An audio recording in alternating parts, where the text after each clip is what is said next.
अस्सलामुअलैकुम, good evening. Program public opinion के साथ मैं हूँ सहरिश सलीम। नाज़रीन, कल रात आवाम की मुस्कुराहटें उस वक्त उदासी में तब्दील हो गई जब पेट्रोल मसनूआत की कीमतें हुकूमती ऐलानात के बरक्स 15 के बजाय 4 रुपए तक बढ़ने का नोटिफिकेशन जारी हुआ। वज़ीर आज़म शहबाज शरीफ की हिदायत के बरक्स पेट्रोल और डीजल की कीमतों में कमी के फैसले ने एक नई बहस को जन्म दिया कि वज़ारत ख़जाना ने वज़ीर आज़म की हिदायत मानने से इनकार किया है। यहाँ हमारा सवाल ये है कि आखिर शहबाज शरीफ की हुकूमत में ताकतवर कौन है? रात गए के बलंडर के बाद आज दिन भर मुख्तलिफ वज़रा प्रेस कॉन्फ्रेंसेज में इस मामले को कन्फ्यूजन करार देकर मट्टी बाव के किरदार दोहराते रहे और साथ में ये दावे भी करते रहे कि महंगाई कम होकर 17% पर आ चुकी है। अब हुकूमती वज़रा को कौन समझाए कि अवाम अल्फाज के गोरख धंधे से ज़्यादा हकीकी रिलीफ के तलबकार हैं, जो दूर दूर तक कहीं भी नज़र नहीं आ रहा है। तमाशा तो यह है कि एक जाने महंगाई में कमी के बुलंदों बाद दावे किए जा रहे हैं, तो दूसरी जानिब टीवी स्क्रीन बिजली की फी यूनिट कीमत में 3 रुपए 76 पैसे महंगी होने की खबरों से सुर्ख थी। इलेक्शन के 4 माह बाद अवाम ये सोचने पर मजबूर हैं कि 2-4 रुपए पेट्रोल सस्ता करने के बाद सताइश बटोरने के ख्वाहिशमंदों ने तो इंतखाबी नारों में दूध और शहद की नहरें बहाने के दावे किए थे। किसी ने 200 और किसी ने 300 यूनिट्स मुफ्त बिजली मुहैया करना थी, लेकिन अब हर माह 2-2 बार मुख्तलिफ तरीकों से बिजली की कीमतें क्यों बढ़ाई जा रही हैं?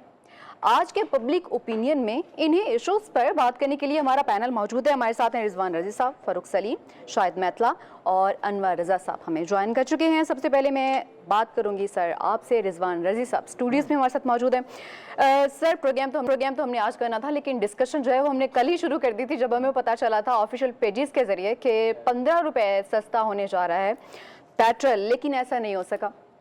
5.5 रुपए सिर्फ सस्ता हुआ जी। तो 5.5 रुपए सस्ता हुआ और सरकार ने उसके बाद रात भी एक क्लैरिफिकेशन जारी की थी, शायद आज भी कोई प्रेस कॉन्फ्रेंस हुई है, बहुत सारी अंदर उन्होंने कहा कि जनाब बेसिकली ये 15 रुपए जो था ये इस पिछले 1 माह के अंदर दी जाने वाली तमाम जो रायत थी या रिडक्शन थी या कमी थी, ये उसका मजमुआ था और ये 5.5 रुपए डाल के ये वो पूरा कर दिया गया। लेकिन अगर वो देखा जाए तो पिछली दफ़ा 15 रुपए तो कर दिया था उन्होंने पिछली अटेम्प्ट के अंदर देखा जाए।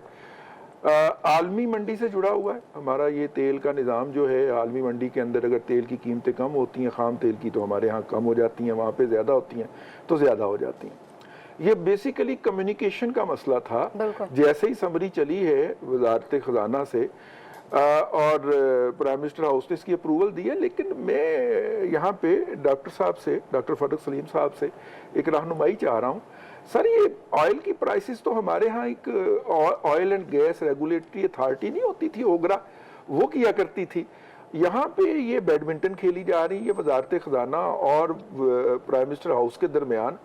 तो क्या ओगरा को हमने डीएक्टिवेट कर दिया हुआ है कि वो ये आपस में मिलकर तय कर रहे हैं? क्योंकि अगर आईनी तौर पे देखा जाए तो इसकी अप्रूवल तो ओगरा की तरफ से आनी चाहिए थी। लेकिन बहरहाल जो भी इस पे हुआ, यानी कि हमने पहली हुकूमत देखी है जो कीमतों में कमी के बाद भी जो है वो ज़ेरे इताब है और ज़ेरे तनकीद है, एक बात।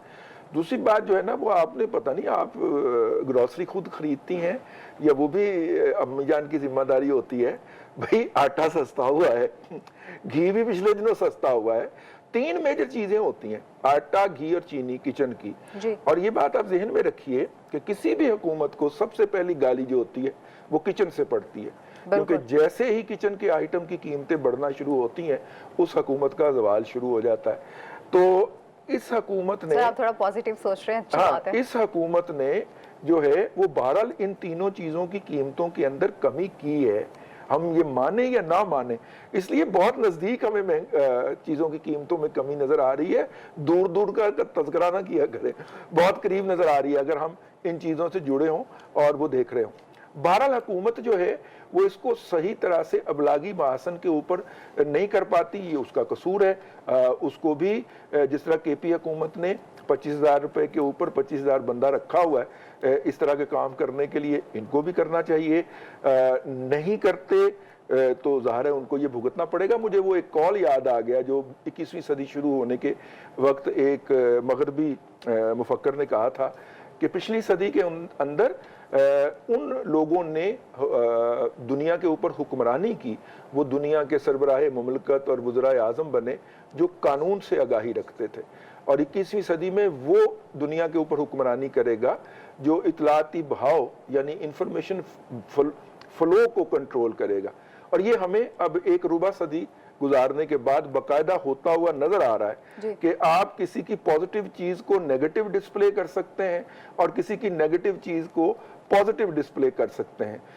काला चश्मा, काला जूता और इसके साथ और बहुत सारी चीजों को फैशन में इन कर सकते हैं, उसके ऊपर 804 लिख के, और पेट्रोल के अंदर 4.5 रुपए कमी को आप 2 रुपए कमी भी कह के प्रोग्राम कर सकते हैं। बिल्कुल।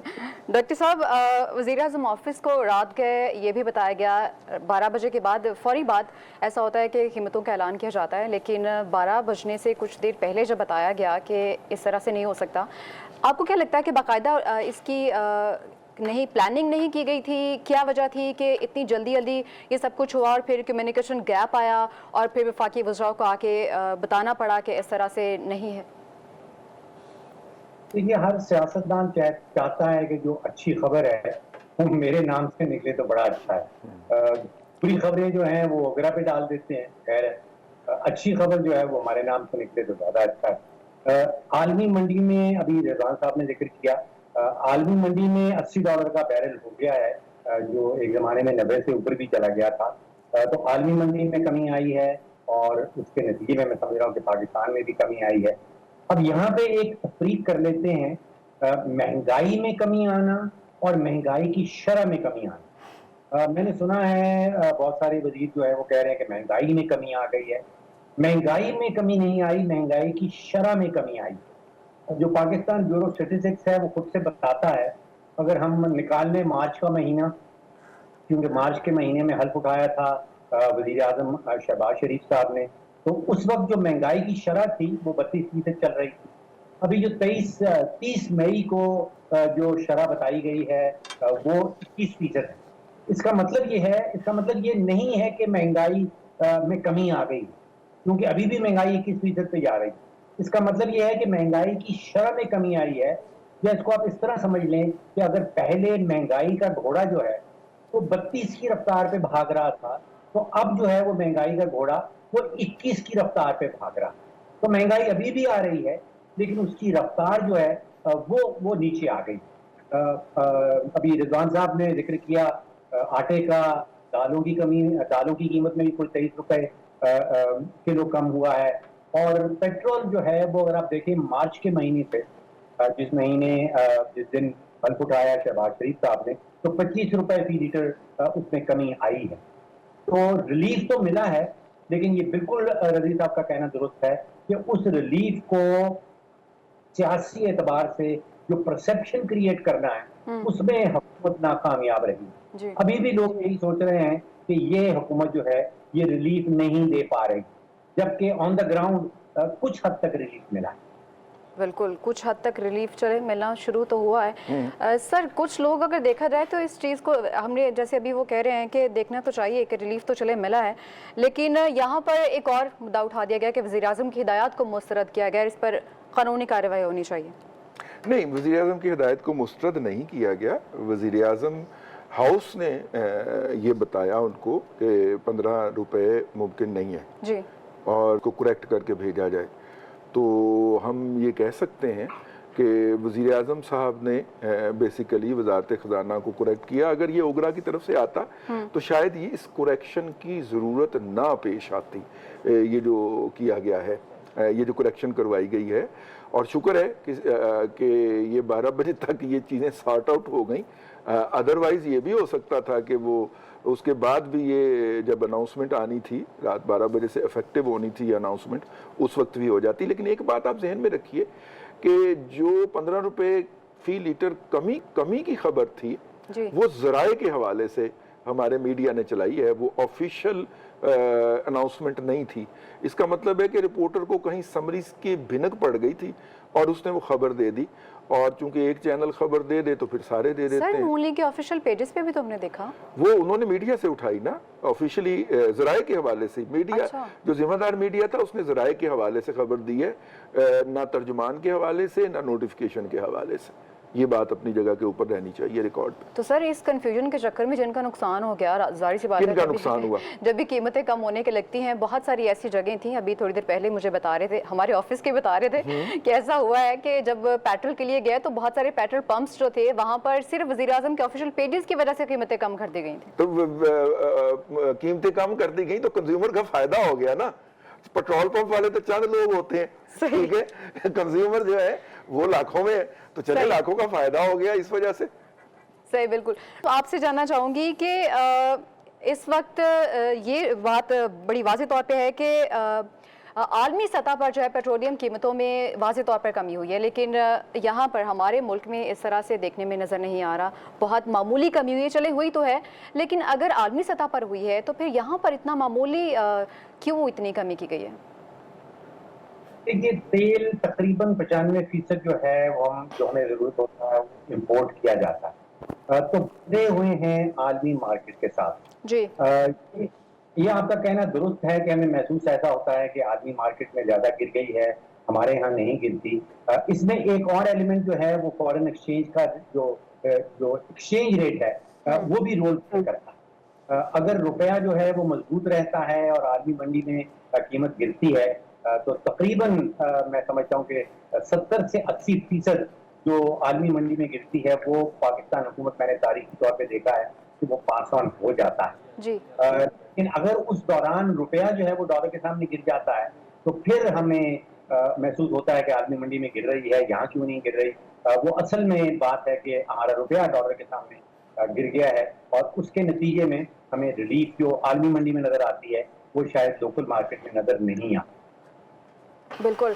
जहां कल रिलीफ दिया गया, मतलब रात को रिलीफ दिया गया, वहीं हमने आज देखा कि बिजली के फे यूनिट में तकरीबन 3 रुपये 76 पैसे, तकरीबन 4 रुपये का इजाफा हुआ है।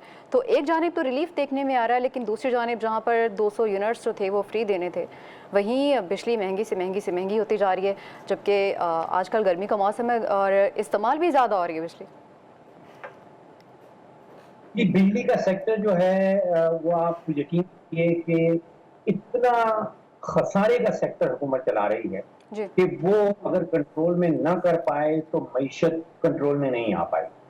आप अंदाजा कीजिए सिर्फ बिजली के सेक्टर में वो 3000 अरब का, जिसको हम गर्दिशी कर्जा कह देते हैं, वो चल रहा है और गैस के सेक्टर में इजाफी 3000 अरब। तो अगर आप पावर सेक्टर की बात कर लें, एनर्जी सेक्टर की बात कर लें, तो तकरीबन 6000 अरब का जो गर्दिशी कर्जा है वो घूम रहा है और वो इवेंचुअली आपके और मेरे सर ही पड़ना है। अब आप सोचिए कि बहुत सारी चीजें ऐसी हो रही हैं जो नहीं होनी चाहिए। हुकूमत एक अरसे से कह रही है कि महंगी बिजली बना रहे हैं आईपीपीज जी, और जो आईपीपीज हैं जिनके लाइसेंस को 25 साल हो गए हैं, उनको बजाय इसके कि सिस्टम से निकाल दिया जाए या उनका लाइसेंस रिन्यू ना किया जाए, उनके लाइसेंसेस भी हुकूमत ने रिन्यू किए हैं। उसकी वजूहात क्या हैं? अगर आप कह रहे हैं कि महंगी बिजली बना रहे हैं तो फिर जब उनके लाइसेंसेस एक्सपायर हो गए हैं, उनके 25 साल पूरे हो गए हैं, तो उनको रिन्यू नहीं करना चाहिए था, पहली वजह। दूसरा, जो एक मेरिट ऑर्डर बनाया हुआ है कि जो सस्ते तरीन बिजली घर हैं, जो सस्ती बिजली बनाते हैं, उनको सबसे पहले चलाना है, लेकिन इसको भी फॉलो नहीं किया जाता। तो बिजली का सेक्टर जो है ये, जैसे मैंने पहले कहा कि इसके अंदर इस्लाहात हमें नजर नहीं आ रही, और अगर नजर नहीं आएंगी और ये आउट ऑफ कंट्रोल रहेगा तो फिर मईशत को संभालना मैं समझता हूँ कि बहुत ही सही। बिल्कुल। सर, डॉक्टर साहब ये कहना चाह रहे हैं कि जहाँ तक बात बिजली महंगी होने की है, उनको लगता है कि इस्लाहात जो हैं वो ठीक तरीके से नहीं की जा रही है। अभी कुछ देर पहले आपने जिक्र किया कि बुनियादी अशिया में चले मामूली कमी तो आ रही है, लेकिन आ तो रही है ना। देखा जाए तो जब भी वफाकी वज़रा कोई भी प्रेस कॉन्फ्रेंस करते हैं तो उसमें सबसे पहला जिक्र होता है कि महंगाई कम हो रही है, महंगाई कम हो रही है। आवाम उम्मीदें थोड़ी ज़्यादा बांध लेते हैं, लेकिन वो बहुत मामूली सा रिलीफ होता है जिसमें लोगों को लगता है कि इतना ज़्यादा फ़ायदा नहीं हो रहा। या मुझसे पूछ रहे? मैं आपसे पूछ रही हूँ। अच्छा, ठीक है। देखिए, बात ये है कि मैं इसको जरा थोड़ा सा डिफरेंट एंगल से देखता हूँ। एक ग्लोबल जो थी हमारे यहाँ एक जो इन्फ्लेशन की पीक होना थी। रजी भाई इस्लामाबाद भी मौजूद है। अब एंकर ने मेरी तरफ सवाल कर दिया तो अब मैं क्या करूं? मैं मेतला साहब को सुनना चाह रहा हूं लेकिन मुझे बोलना पड़ रहा वैसे मेरा ख्याल है ये एंकर आप दोनों खेलते हैं। आपको इस्लामाबाद भूल ही जाता है कि वहाँ पे भी लोग बैठे हुए हैं। पहले माइक ला लिया करो ना, पहले माइक ला रजी लिया। भाई को तो देखिए, रजी भाई की माइक लगा हुआ था, आप भूल गए। फैन फॉलोइंग बहुत ज्यादा है, नो PCR डाउट कहीं उनको पे, सब सुनना स्पीकर चाहते ये ना करें, ये ना करें। मैं तो अपनी वजह से नहीं कह रहा, ये ना मैं करें। अनवर रजा भाई की वजह से कह रहा हूँ। ये ना जी, करें। carry on। अनवर रजा साहब इलेक्टेड प्रेसिडेंट रहे हैं और अब भी हैं। ये ना करें। फैन फॉलोइंग की बुनियाद के ऊपर यहाँ पे अदालतें फैसले दे देती हैं। भाई ऐसी बात ना करें, दोबारा ना दोहराइएगा। सर मेतला साहब से पूछ लेते हैं, सर कल ऐसा हुआ है कि रात को फैसला आया अनवर रजा साहब से पूछे और उसके बाद मैं रिस्पॉन्ड करूंगा, उसके बाद मैं करूंगा। आप दोनों पास पास बैठे, आप दोनों डिसाइड कर सकते हैं कौन पहले बोलेगा। हाँ, अब दोनों आपस में टास्क कर ले। इन्हीं से ये चले यानी अनवर रजा साहब आपकी जाने वाली हूँ। ऐसा कुछ भी कल नहीं है। ऐसा हुआ है कि कल रात को हमें खुशखबरी मिली कि पेट्रोल जो है वो 15 रुपए तकरीबन सस्ता होने जा रहा है, लेकिन बहुत मामूली जो है वो कमी देखने में आई और आज बिजली महंगी हो गई है। आपका कमेंट क्या है इस पे? बहुत शुक्रिया सरिश, पहले तो आपका कि आपको मैं याद रहा कि मैं भी इस्लामाबाद स्टूडियो में मौजूद हूँ। और दूसरी बात गवर्नमेंट की रही कि ये कन्फ्यूजन था। प्राइम मिनिस्टर चाहते थे कि 15 रुपये का रिलीफ दिया जाए आवाम को, और इसहाक डार साहब चाहते थे कि रिलीफ 5.25 रुपये का दिया जाए। इसी वजह से ये कन्फ्यूजन जो था वो आप लोगों को भी नजर आया। और जो ज़राए से खबरें चली है वो प्राइम मिनिस्टर ऑफिस से ही खबरें चली थी कि प्राइम मिनिस्टर तो ये चाहते थे कि वो आवाम को 15 रुपये का रिलीफ दें, और फिर जब वजारत ख़जाना की तरफ से ऑफिशियली अनाउंस किया गया तो वो 5.25 रुपये का था। ये इबहाम था जो दोनों प्राइम मिनिस्टर और डिप्टी प्राइम मिनिस्टर के दरमियान मौजूद था। अच्छा, इसकी कई वजूहात हो सकती हैं, लेकिन ये गुड गवर्नेंस के लिए बेहतर नहीं होता। इससे मौका मिलता है पॉलिटिकल पार्टीज़ को, मीडिया को और बाकी लोगों को कि हुकूमत के दरमियान वो कोऑर्डिनेशन नहीं है जो होना चाहिए था। ये हुकूमतें जो हैं इस तरह इनको नुकसान पहुंचता है पॉलिटिकली भी और आपकी गुड गवर्नेंस को भी।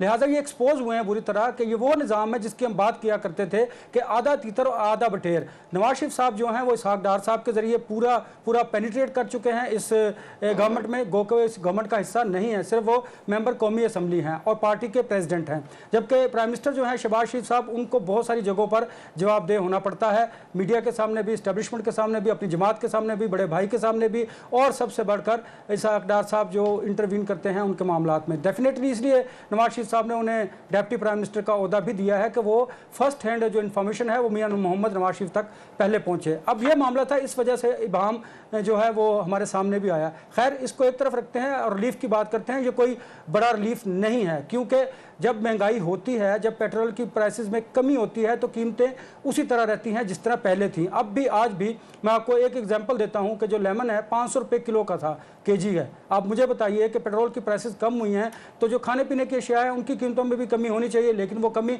उस वक्त होती है जब काफ़ी अरसा गुजर चुका होता है या फिर जो ज़िले इंतज़ामिया है वो उसको टेकअप करती है। अदरवाइज़ आवाम को कोई रिलीफ नहीं मिलता। लिहाजा आलमी मार्केट में अगर पेट्रोल प्राइसेस कम हुई हैं तो पाकिस्तान में उस तरह वो कीमतें कम नहीं हुई। उसकी वजह यह है कि आपका जो टैक्स इदहाफ हैं उनको पूरा करना है, आपने नए टैक्सेस लगाने हैं, आपने इसी तरह रेवेन्यू जनरेट कर कर इस हेड से निकाल कर दूसरे हेड में पूरा करना है, क्योंकि IMF की ये भी शरायत हैं, उनको भी आपने फुलफिल करना है। और इसहाक डार साहब इस मामले में बहुत माहिर हैं, वो अदाद-ओ-शुमार को किस तरह गोलमोल करके बयान करना जानते हैं। मैं आपको उसकी एक एग्जांपल देता हूँ कि पाकिस्तान, ये PTCL की बात करता हूँ, वहाँ पर एक डेवलपमेंट फंड्स था, वो पड़ा हुआ, तो वो किसी को नहीं पता था। इसहाक डार साहब ने वो 400 अरब रुपए निकाले और उनको किसी और मद में IPPs के जो बकाया जाते थे, जिन्हें गर्दिशी कर्जे कहते हैं, वो वहाँ पर उन्होंने दे दिए, एक हेड से निकालकर दूसरे हेड में दे दिए। इस तरह वो एक हेड से पैसे निकालकर दूसरे हेड में पूरे कर देते हैं। लेकिन उससे होता क्या है, वो वक्ती तौर पर तो वो इदारों के दरमियान जो पैसों का लेन देन होता है वो तो शायद पूरा हो जाता है, लेकिन आवाम पर बोझ उससे ज़्यादा बढ़ जाता है। देखिए, आपने बिजली की कीमतों में इजाफे की बात की तो 7 रुपये बिजली की कीमतों में इजाफा, गर्मी है, बिजली वैसे भी नहीं आ रही, तो ये सारा बोझ जो है ये आवाम पर शिफ्ट हो रहा है। क्यों हो रहा है? एक और उस पर बड़ी टेक्निकल बात है कि जो सोलर लग्न है, अब सोलर के बाद जो अदायगियाँ हैं वो अब जो सोलर नहीं लगा सकते ये उन पर पड़ेंगी। अरबों रुपए उन्होंने अदा करने हैं। एक तरफ तो ये है, अगर गैस की कीमतों को देखें इसी तरह वहाँ पर है। ये बड़ा टेक्निकली तरीके से आवाम पर बोझ शिफ्ट किया जाता है। अब मुझे बताइए कि जो शख्स बिजली का बिल पे नहीं करेगा, दूसरे दिन लाइनमैन आ जाएगा और आपका मीटर डिस्कनेक्ट कर लेगा, लिहाजा ये जो चीज़ें हैं ये रिलीफ के ज़ुमरे में नहीं आती। हुकूमत को अपनी मैनेजमेंट बेहतर करने की ज़रूरत है, हुकूमत को अपने जो इंतज़ामी अखराजात हैं उनमें कमी लाने की ज़रूरत है। देन आप समझ सकते हैं कि आप अपने अखराजात कम करेंगे, आवाम पर हकीकी मायनों में उनको रिलीफ फराहम करेंगे तो आवाम भी ये कह सकेंगे कि हमें रिलीफ मिला है। अदरवाइज़ इस रिलीफ को मैं रिलीफ नहीं समझता। उसकी बुनियादी वजह यह है कि कीमतें जो बुनियादी अशियाए ज़रूरी है उसकी एज इट इज़ हैं, और पेट्रोलियम प्राइसेस में ₹5.25 कमी कोई कमी नहीं है, क्योंकि जब पेट्रोल बढ़ता है तो 10 से 15 रुपए इसकी कीमतों में इजाफा कर दिया जाता है। बिल्कुल। मेहता साहब, अनवर रज़ा साहब ये कह रहे हैं कि हुकूमती जो इस वक्त अहदेदार हैं उनमें कोऑर्डिनेशन की कमी देखने में आ रही है। सियासी बहरान भी है, मौशी बहरान भी है। इस तरह के संगीन बहरानों से हुकूमत इस वक्त किस तरह से निमट सकती है, आपका तज्जिया क्या है इस हवाले से? जी बहुत शुक्रिया। बिल्कुल अनवर रज़ा साहब दुरुस्त कह रहे हैं। जो कल जो पेट्रोलियम मसनूआत की कीमतें कम करने के हवाले से ख़बर मीडिया को रिलीज़ की गई, वो बुनियादी तौर पर प्राइम मिनिस्टर ऑफिस से रिलीज़ की गई थी और इसका बाकायदा तौर पर क्रेडिट भी लिया गया, तमाम मीडिया चैनल्स पे चला भी। और उसके बाद फिर हमने देखा कि काफ़ी कन्फ्यूजन हुई, चूँकि वजारत ख़जाना ने एक और नोटिफिकेशन जारी कर दिया जिसमें ₹4 की कमी की गई थी। तो ये ऐसा नहीं है कि ये मीडिया से ख़बर ली गई हो और मीडिया की ख़बर को दीगर चैनल्स ने या जो PMLN के दीगर चैनल्स वगैरह, सोशल मीडिया हैंडल्स और जितने भी उनके ऑफिशियल चैनल्स वगैरह थे, उन्होंने वहाँ से ख़बर लेके आगे चलाई हो, ऐसा बिल्कुल भी नहीं था। बहरहाल ये कन्फ्यूजन थी जिसकी वजह से गवर्नेंस के जो इश्यूज़ हैं और गवर्नेंस का जो स्टेटस है हुकूमती हलकों में उसका पता भी चलता है। दूसरी बात ये है, जो डॉक्टर साहब ने एक बात की और मैं ज़्यादा उस पर बात करना चाहता हूँ, जो बिजली की कीमत अभी बढ़ाई गई है, तकरीबन ₹4 बढ़ी है और पाकिस्तान खत्ते में सबसे महंगी बिजली प्रोड्यूस करने वाला मुल्क बन गया हुआ है। हम बड़ी अनफॉर्चुनेट नेशन है कि हमें हमेशा अंधेरे में रखा जाता है और हमारा मीडिया भी ज़्यादातर सतही चीज़ों पे काम करता है। रज़ी भाई की बड़ी ख़ास इस पे है एक्सपर्टीज़ है, डॉक्टर साहब की, डॉक्टर फ़ारूक सलीम साहब की भी ख़ास एक्सपर्टीज़ है जो बिजली के हवाले से मामलात हैं या इकनॉमिक और एनर्जी सेक्टर के जो मामलात हैं उस हवाले से। अब देखें, इसमें मैं आपको बताऊं इतनी डिस्क्रिपेंसीज हैं, लेकिन बहुत अनफॉर्चुनेट है हम रेयरली डिस्कस करते हैं इन तमाम इश्यूज़ को। फॉर एग्जांपल, जब हमें कैपेसिटी चार्जेस का बताया जाता है कि कैपेसिटी चार्जेस गवर्नमेंट ने पे करने हैं, लेकिन दूसरी तरफ 12-12, 14-14 घंटे की लोड शेडिंग भी की जाती है। कैपेसिटी चार्जेस तो आपके मीट हो सकते हैं अगर आप लोड शेडिंग नहीं करेंगे, इसका मतलब ये है कि कहीं ना कहीं बिजली भी आपको नहीं मिल रही, और अगर बिजली नहीं मिल रही है तो फिर आपको कैपेसिटी चार्जेस तो पे ही नहीं करने चाहिए। अगर आप बिजली दे रहे हैं तो कैपेसिटी चार्जेस आप पे करेंगे तो उसका जो बहुत ज़्यादा पे करने हैं उसकी रेशो कम हो जाएगी। दूसरी चीज़ ये है कि हम हमेशा महंगी बिजली है वो प्रोड्यूस करते हैं। हमारे पास cheaper sources of production of electricity है, बट हम उनको यूटिलाइज नहीं करते। उसकी बुनियादी वजह ये है कि यहाँ पे माफियाज हैं और यहाँ पे कॉरपोरेट सेक्टर तमाम जो हुकूमती सेक्टर हैं उनको मैनिपुलेट करता है और बहुत बुरी तरह से मैनिपुलेट किया जाता है। जैसा PTI के दौर में हो रहा था वैसे अभी भी हो रहा है। मैं आपको एग्जांपल दे देता हूँ कि PTI के दौर में हमारे पास ये ऑप्शन मौजूद था और हमने कुछ अरसे के लिए ये किया भी कि हम फर्नेस ऑयल की बजाय हम जो LNG है या दूसरे जो cheaper resources of energy production है उनसे बिजली बना सकते थे, और हमने कुछ अर्सा बनाई भी जो हमें चीप पड़ती थी। लेकिन फिर हमने पूरे सेक्टर ने मैनिपुलेट किया, जो कि करता है, और इसमें सबसे बड़ी कसूरवार ब्यूरोक्रेसी है। ब्यूरोक्रेसी वो अलाइंड है कॉर्पोरेट सेक्टर के साथ, कमर्शियल सेक्टर के साथ, वो साल उनको फ़ायदे देती है, कॉर्पोरेट सेक्टर को फ़ायदा देती है, और उन्हीं सेक्टर्स में जाके वो अपनी रिटायरमेंट के बाद जाके वो बैठ जाते हैं। और इन मैनी केसेस ऐसा होता है कि वो वहाँ पे शेयर होल्डर्स भी होते हैं, जो कॉर्पोरेट सेक्टर में कंपनीज काम कर रही होती हैं, हमारे बहुत सारे ब्यूरोक्रेट्स उसमें शेयर होल्डर्स भी होते हैं, तो वो चीपर एनर्जी बनने ही नहीं देते हैं। आपको फिर एक दूसरी एग्जांपल बताऊं कि जब हमने जनरल बाजवा जाते हैं, कतर जाते हैं, दूसरा हल क्या है ये हम आपसे ब्रेक के बाद जानने की कोशिश करते हैं। वक्त कम है, ब्रेक का वक्त हो जाता है, वापस आते हैं ब्रेक, फिर इसी पर वापस से डिस्कशन शुरू करेंगे।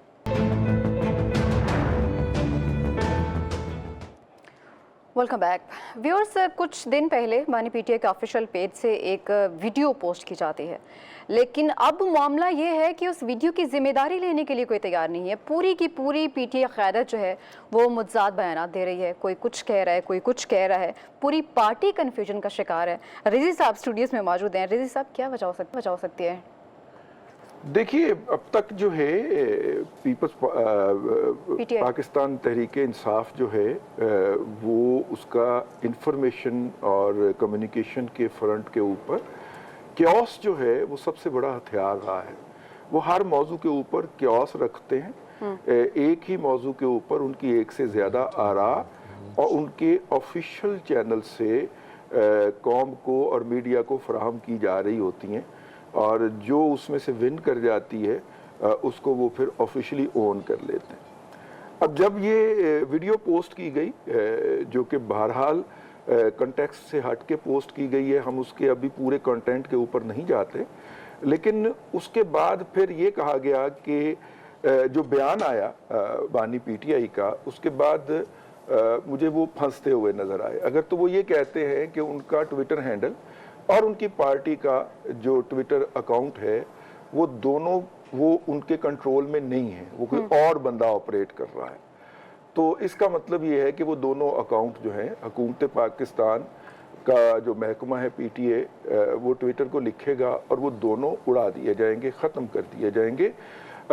उसकी वजह यह है कि वो उसे ऑन नहीं कर रहे ना, कि वो उसे ऑपरेट कर रहे हैं। उसकी रिस्पॉन्सिबिलिटी, जब रिस्पॉन्सिबिलिटी लेने की, अच्छा, लेकिन जो उसमें बात बयान की गई है वो बड़ी फ्रीक्वेंटली के साथ वो बयान कर रहे हैं। जैन कुरैशी साहब, शाह महमूद कुरैशी साहब के साहबजादे, उन्होंने कहा कि जी वो एक एक लफ्ज़ देखते हैं। अब एक एक लफ्ज़ देखते हैं तो इसके अंदर फिर दो जराइम जो है ना उनके ऊपर आ जाते हैं कि अगर वो एक एक लफ्ज़ देखते हैं तो क्या उनके पास गैजेट्स दस्तियाब हैं जेल के अंदर, जिसके ज़रिए उनको ये बताया जाता है कि ये पोस्ट होने लगा है उनके नाम से, और वो उसकी अप्रूवल देते हैं। और उनके अलावा और भी एक आध लीडर ने ये कहा। फिर रऊफ हसन साहब ने कहा जी उनको तो पता ही नहीं है कि उसके ऊपर क्या पोस्ट हो रहा होता है। अली मोहम्मद खान साहब ने एक तीसरा स्टांस ले लिया, फिर अपना वो स्टांस भी बदल लिया। तो वो कन्फ्यूजन बाय डिजाइंड है। ये कंट्रोल्ड क्यास थ्योरी जिसको हम कम्युनिकेशन के अंदर कहते हैं, ये वो वाली है, और रशिया इसका मास्टर है। जनाबे बानी पीटीआई का आखिरी दौरा भी रशिया का ही था। बिल्कुल। डॉक्टर साहब, आरिफ अलवी साहब ये कह रहे हैं कि बानी पीटीआई ने अगर ये वीडियो पोस्ट की भी है तो इसमें गलत क्या है? देखिए, मुझे जो नजर आता है वो हो रहा है जिसको हम कहते हैं साइबर टेररिज्म या डिजिटल दहशतगर्दी, और वो मुल्क के खिलाफ। देखिए, जो रवायती दहशतगर्दी है वो जब से अफगान वॉर्स में अफगानिस्तान में जंगें हुई, हमारा भी उसमें हाथ था, उस वक्त से हम वो रवायती दहशतगर्दी को तो देख रहे हैं। और फर्क यह है कि रवायती दहशतगर्दी में आपको खून नजर आता है, और इसमें साइबर दहशतगर्दी जो है इसमें खून नहीं नजर आएगा आपको कहीं भी। और जो दिमाग है, ये दिमागी वार है, नफ्सियाती जंग है, नफ्सियाती वॉर है, और खासतौर पर जो नौजवान दिमाग उनको बहुत बुरी तरह उनके ऊपर ये असरअंदाज है, और ये फैलता है बड़ी तेजी से, बिजली की स्पीड से। आप समझ लीजिए कुछ पैमाने पर नुकसान करता है, और जो नुकसान कर रहा होता है उसकी निशानदेही नहीं की जा सकती। जी। तो बड़ा फर्क है रवायती दहशतगर्दी में, जिसमें हमें पता नहीं चलता या आइडेंटिफाई नहीं कर सकते, और असर यहाँ पे नफ्सियाती है, यहाँ पे खूनी असर नहीं, लेकिन ये नुकसान जो है वो बहुत पहुंच जाता है। बिल्कुल। अब अंदाजा ये कि पाकिस्तान ऐसे खित्ते में है जहाँ पे हमारे बैरूनी दुश्मन भी बेशुमार है, और जो अंदरूनी प्लेयर्स हैं वो इस्तेमाल भी हो जाते हैं बैरूनी दुश्मनों के हाथों। तो खित्ता खतरनाक है, रवायती दहशतगर्दी ऑलरेडी मौजूद है, और उसको फिर आप टॉप अप कर देते हैं साइबर दहशतगर्दी के साथ। और रजी साहब ने जो शुरू में बात बताई थी कि इस सदी पे हुकूमत, इस सदी में हुकूमत वो लोग करेंगे जो इंफॉर्मेशन वॉरफेयर के माहिर हैं। ये हमें अब पाकिस्तान में नहीं, अमेरिका में भी नजर आने लगा। जी जी जी जी। और फिर ट्रम्प साहब जो हैं वो आप सोचिए किस किस्म की खूबसूरत बातें कर रहे हैं। वो आजकल अदलिया के खिलाफ लगे हैं, क्योंकि अदलिया को एक सजा याफ्ता मुजरिम करार दे दिया है उनकी जुर्म का जो फैसला है। और आप सोचिए कि ये वो लोग हैं जो पूरी दुनिया को बनाना रिपब्लिक कहा करते थे जब वो किसी का लीडर ये काम करता था, तो आज वो बनाना रिपब्लिक बन गए। सही। बिल्कुल। अनवर रज़ा साहब, यही क्वेश्चन मैं आपसे करना चाहूँगी कि एक डॉक्यूमेंट्री बाकायदा तैयार की गई पहले, उसके बाद उसको पोस्ट किया गया। आपको नहीं लगता कि एक सोची समझी मनसूबाबंदी भी हो सकती है? इस पर कार्रवाई क्या होगी ये तो हम बाद में आपसे जानने की कोशिश करेंगे, लेकिन पहले मैं ये जानना चाहूँगी कि बाकायदा एक पोस्ट जो है वो की जाती है और उसके बाद पूरी की पूरी पीटीआई क़यादत जो है, पूरी की पूरी पार्टी जो है वो डिनाई कर देती है। ये वही मामला है जो 9 मई को हुआ कि बानी पीटीआई और उनकी जमात ने जब ये मामला इस्टेब्लिशमेंट ने कहा कि ये बगावत है, तो सब ने कहा कि इसमें हम इन्वॉल्व नहीं और ना हमें पता है, ये कारकुनान ने अपनी तरफ से किया। तो शायद उन्होंने इस तरह से जान खुलासी करने की बात की जो कि मुमकिन नहीं था, क्योंकि फ़ौज उसको बगावत समझती है। और अगर आप इस पोस्ट की बात करें तो देखिए, ये पॉलिटिकल पोस्ट जो है ये मुल्क के लिए नुकसानदेह है। ये कोई अच्छा वाक़या मशरक़ी पाकिस्तान का नहीं था। ये पॉलिटिकली आपने किसी को एक मैसेज देना था, तवज्जो दिलाना नोटिस था जो आपने दिया।